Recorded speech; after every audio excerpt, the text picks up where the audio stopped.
guys, welcome back to my channel. So I hope you all are good. जैसे कि मैं अपनी previous video में आपको एसएससी एग्जाम की स्ट्रैटेजी बुक सब कुछ बता चुकी हूँ, तो मैंने पहले भी कहा था आज से हम लोग अपना सिलेबस स्टार्ट करेंगे। तो मैं हिस्ट्री से स्टार्ट करूँगी। तो आज जो हमारा पहला चैप्टर है वो इंडस वैली सिविलाइजेशन है, जो कि एसएससी पर्सपेक्टिव से बहुत ही स्ट्रॉन्ग चैप्टर है और बहुत ही इंपॉर्टेंट चैप्टर है। इवन एसएससी क्या हर कोई गवर्नमेंट एग्जाम के पर्सपेक्टिव से वो चैप्टर बहुत ही इंपॉर्टेंट है। तो मैं आपको जितना कोशिश करूँगी कि आपको मैं समराइज वे में पढ़ा पाऊँ, कॉन्सेप्ट्स क्लियर कर पाऊँ, ताकि आपको उस चैप्टर में कोई दिक्कत ना हो। एंड मेरे पास प्रॉपर नोट्स हैं इंडस वैली सिविलाइजेशन के। अगर आपको चाहिए तो आप या तो नीचे कमेंट डाउन करें या तो डिस्क्रिप्शन में मेरे इंस्टाग्राम का लिंक दिया हुआ है, आप वहाँ से कनेक्ट हो जाए, मैं आपको सारे नोट्स प्रोवाइड कर दूँगी। So coming to the topic, तो यहाँ से हमारा टॉपिक स्टार्ट होता है। तो फर्स्ट हमारा ये चीज़ है कि इंडस वैली सिविलाइजेशन टर्म पहले सबसे पहले किसने यूज़ किया। तो जो सबसे पहले टर्म यूज़ किया था वो जॉन मार्शल थे, जो कि फर्स्ट स्कॉलर थे जिन्होंने ये term Indus valley civilization use किया था।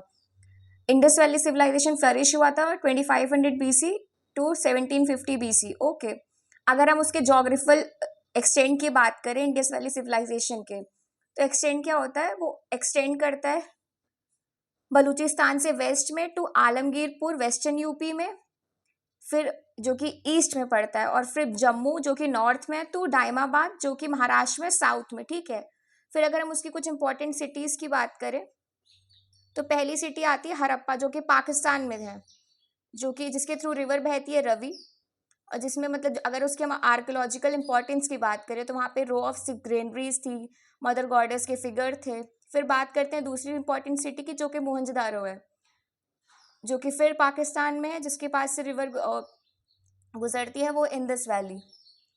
उसकी आर्कोलॉजिकल इंपॉर्टेंस या ऐसी कौन सी चीज़ें हैं जो इंपॉर्टेंस रखती हैं जो साइट से मिली, वो कि ग्रेट ग्रैंडरी है, ग्रेट बाथ है, पशुपति महादेव की इमेज है, बियर्डेड मैन की इमेज है, ब्रॉन्ज इमेज वुमेन डांसर की थी। फिर तीसरी सिटी पे आते हैं तो दैट इज़ लोथल गुजरात, इसके पास से नदी बहती है भोगावा। पे इंपॉर्टेंट चीज़ें थी port city, double burial, terracotta, horse figure. अब हम बाकी सिटीज़ को देख लेते हैं। ये बाकी सिटीज़ दी हुई हैं, इनकी इंपॉर्टेंट रिवर्स दी हुई हैं और ये इनकी आर्कोलॉजिकल इंपॉर्टेंस है। बाकी ये जो सिटीज़ हैं इनकी कोई आर्कोलॉजिकल इंपॉर्टेंस नहीं है। तो ये आप स्क्रीनशॉट ले लें या जैसे भी मतलब कंफर्टेबल हो आप इसे याद कर लें। बाकी अगर आपको नोट्स चाहिए होंगे तो प्लीज़ कमेंट डाउन और मेरे इंस्टा हैंडल पे कनेक्ट हो जाइए, I will provide all the notes. फिर अगर हम बात करें टाउन प्लानिंग और स्ट्रक्चर की, तो यहाँ पे ग्रिड सिस्टम टाइप की टाउन प्लानिंग थी। रेक्टेंगुलर हाउसेस थे, ब्रिक लाइन बाथरूम्स थे, वेल्स थे और प्रॉपर स्टेयरवेज थे। बर्न ब्रिक्स का यूज़ होता था यहाँ पे। अंडरग्राउंड ड्रेनेज सिस्टम था, फोर्टिफाइड सिटाडेल था।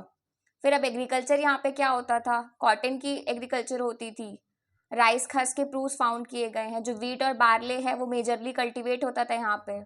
वुडन प्लव का इस्तेमाल होता था। अब एनिमल्स की बात कर ले, कौन से एनिमल्स की डोमेस्टिकेशन होती थी, ऑक्स हो गया, बफेलो, गोट, शीप्स, तो सब डोमेस्टिकेट होते थे। फिर एलिफेंट्स और राइनो भी इस टाइम में जाने जाते थे। कैमल्स हो गए। हॉर्सेस की रिमेन्स तो यहाँ से मिली हैं, बट जो सिविलाइजेशन थी, जो इंडस वैली सिविलाइजेशन थी, वो कोई हॉर्स सेंटर्ड नहीं थी कि वहाँ पे हॉर्स का प्रॉपर तरीके से यूज़ किया जा रहा है या बीस्ट ऑफ बर्डन की तरह से यूज़ किया जा रहा है, ऐसा कुछ नहीं था। बस वहाँ पे हॉर्स की रिमेन्स मिली थी, लेकिन जो सिविलाइजेशन थी वो हॉर्स सेंटर्ड नहीं थी। उसके बाद अगर हम बात करें टेक्नोलॉजी एंड क्राफ्ट्स की, तो यहाँ पे ब्रॉन्ज टूल्स का यूज़ किया जाता था। ब्रॉन्ज होता है कॉपर प्लस टिन का मिक्स। स्टोन इम्प्लीमेंट्स थे, वोग में थे अभी भी इस टाइम। जो पोर्टर्स व्हील था वो पूरे फुल यूज़ किया जाता था। गोल्ड स्मिथ हो गई, बोट मेकिंग, ब्रिक लेयरिंग, ये सब मतलब अलग अलग तरह के ऑक्यूपेशन से जो उस टाइम उस सिविलाइजेशन में चलते थे, लोग उस तरह का काम करते थे। फिर ट्रेड की अगर बात करें तो यहाँ पे ग्रेनरीज थी, वेट्स और मेजर्स थे, सील्स थी, यूनिफॉर्म स्क्रिप्ट थी, कि यहाँ पे ट्रेड की इंपॉर्टेंस थी। बार्टर सिस्टम बहुत ज़्यादा चलता था। ये ट्रेड डेस्टिनेशन है। और मेसोपोटामियन जो सिविलाइजेशन थी उसके भी कॉन्टैक्ट्स थे इंडस वैली सिविलाइजेशन के। जो लोथल था, सुरगेंडोर था, वो पोर्ट सिटीज थी जो कि ट्रेड करने के लिए यूज़ की जाती थी। फिर अगर हम पॉलिटिकल ऑर्गेनाइजेशन की बात करें इंडस वैली सिविलाइजेशन की, तो यहाँ पे कल्चरल होमोजिनिटी मतलब थी, क्योंकि यहाँ पे स्ट्रॉन्ग सेंट्रल अथॉरिटी थी। कोई यहाँ पे टेम्पल्स या रिलीजियस स्ट्रक्चर फाउंड नहीं होते, तो मतलब बेसिकली मर्चेंट क्लास उस टाइम पे मर्चेंट क्लास रूल करती थी हड़प्पा को। जो वेपन्स थे वो बहुत ही रेयरली फाउंड किए जाते हैं वहाँ पे उस टाइम इंडस वैली सिविलाइजेशन। अब अगर बात करें रिलीजियस प्रैक्टिसेस की इंडस वैली सिविलाइजेशन, तो टेराकोटा फिगर्स थे मदर गॉडेस के। उसके बाद पशुपति महादेव की सील थी, जैसे कि मैंने बताया था। उसके पास एलिफेंट, टाइगर, राइनो और बुल था, प्लस एक उसके उनके पैर के पास डियर था। मतलब ऐसी अलग अलग फिगर्स वहाँ पाई गई थी, जिससे कि रिलीजियस प्रैक्टिसेस का पता चलता है। फिर वहाँ पे कौन सी ट्री और एनिमल की वर्कशिप होती थी। पीपल ट्री वहाँ पे पूजा जाता था। जो वन हॉर्न यूनिकॉर्न था, जिसको कि उन्होंने राइनो रिकॉग्नाइज किया था, हम बुल, उनकी भी पूजा की जाती थी। एमुलेट्स का यूज किया जाता था भूतों और इविल स्पिरिट्स को भगाने के लिए, जैसे कि उनका मानना था। और लॉयन मतलब उस हड़प्पन कल्चर में उस टाइम नोन नहीं था। फिर अगर बात करें हड़प्पन स्क्रिप्ट की, तो जो हड़प्पन स्क्रिप्ट थी वो पिक्टोग्राफिक थी नेचर में, लेकिन डेसिफर्ड नहीं थी उससे अभी तक भी। जो उनकी बेसिक स्क्रिप्ट थी वो रिकॉर्डेड होती थी सील्स पे, और उसमें बहुत कम वर्ड्स होते थे, क्योंकि ऐसा पहले भी जैसे आपने पढ़ा कि वो पिक्टोग्राफिक थी नेचर में, तो वर्ड्स बहुत कम थे और वो सील्स पे थे, तो सील्स पे कितना ही वर्ड्स आ जाएंगे, तो इसलिए वर्ड्स कम थे। जो हड़प्पन स्क्रिप्ट है वो सबसे ओल्डेस्ट स्क्रिप्ट है इंडियन सब कॉन्टिनेंट में। अब अगर हम बात करें वेट्स और मेजर्स की, तो वहाँ पे स्टैंडर्डाइज्ड वेट्स और मेजर्स यूज़ किया जाता था प्राइवेट प्रॉपर्टी का अकाउंट रखने के लिए, ट्रेड में, कॉमर्स में क्या हो रहा है, मतलब हर चीज़ का पूरा रखने के लिए प्रूफ, तो उसके लिए यूज़ होता था। और जो वेट्स है वो मल्टीपल्स ऑफ 16 के मतलब मल्टीपल्स ऑफ 16 के रूप में पाए जाते थे।